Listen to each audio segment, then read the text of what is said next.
Hey guys, it's Moonlander back with another horror movie review, and today we're going to be looking at a 1976 movie called Burnt Offerings. It all began as a summer vacation. A young family found a beautiful old house. It had secluded, spacious grounds. So this is based on a novel by a Robert Marsico, and it stars Oliver Reed, Karen Black, and Betty Davis. And I was able to watch this movie with my Amazon Prime membership. So this movie is about a husband and wife with a 12-year-old son, and they also have an aunt, Elizabeth, played by Betty Davis, and they're looking to rent this country mansion for the summer. Swimming pool, magnificent furnishings. So you are the people who want to rent this house?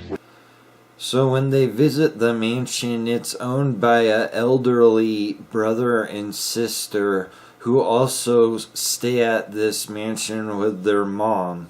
And they're willing to rent this house to the right people at a very low rate.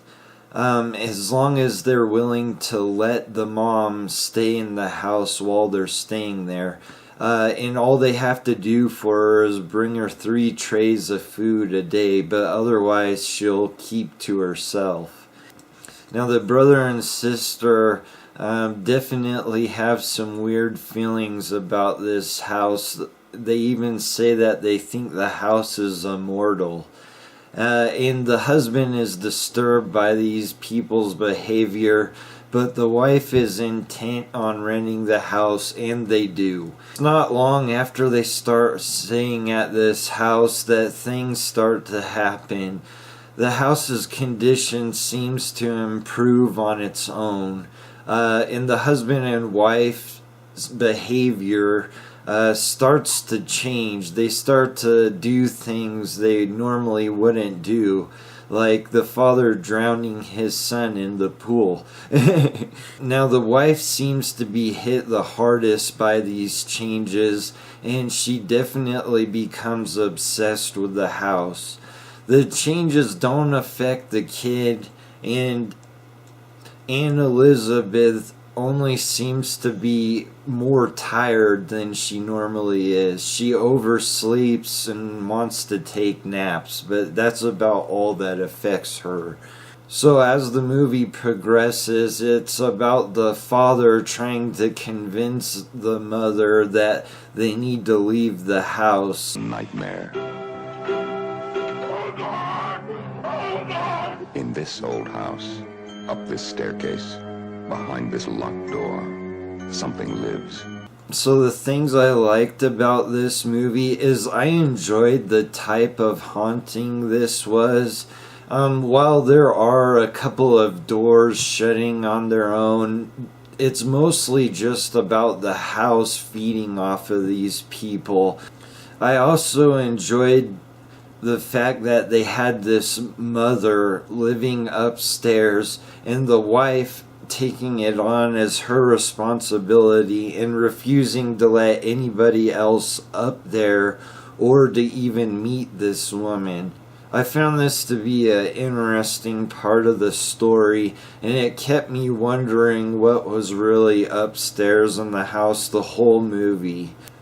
And I'd also say that I really enjoyed the characters of this family. They seemed like a real family, like a real husband and wife. The only character I didn't really care for was the kid had some scenes where the acting was difficult to watch.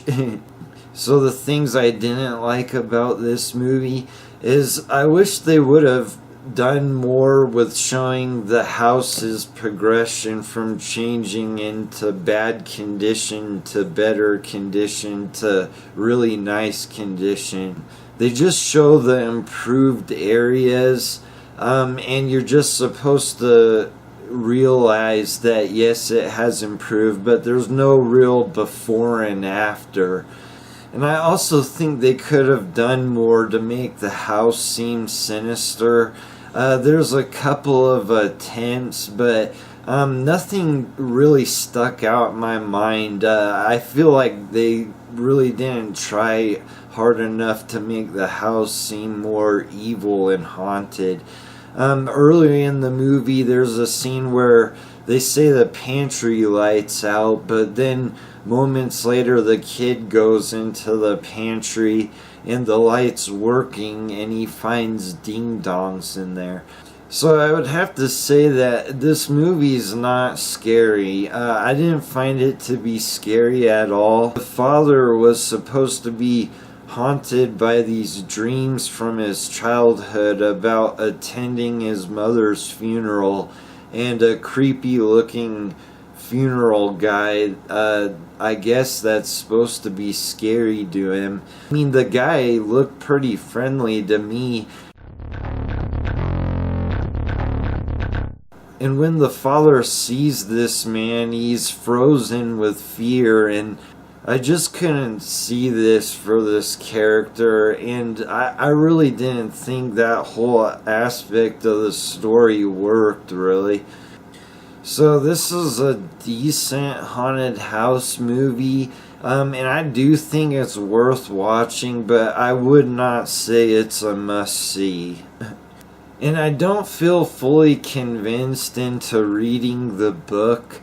If I did look into reading it, I would hope that it would not be a PG rated type of experience, which this movie is PG. And I would also hope that the book would be actually scary. So I'm gonna give this movie a 6 out of 10. Alright, you guys, I'll see you on the next review.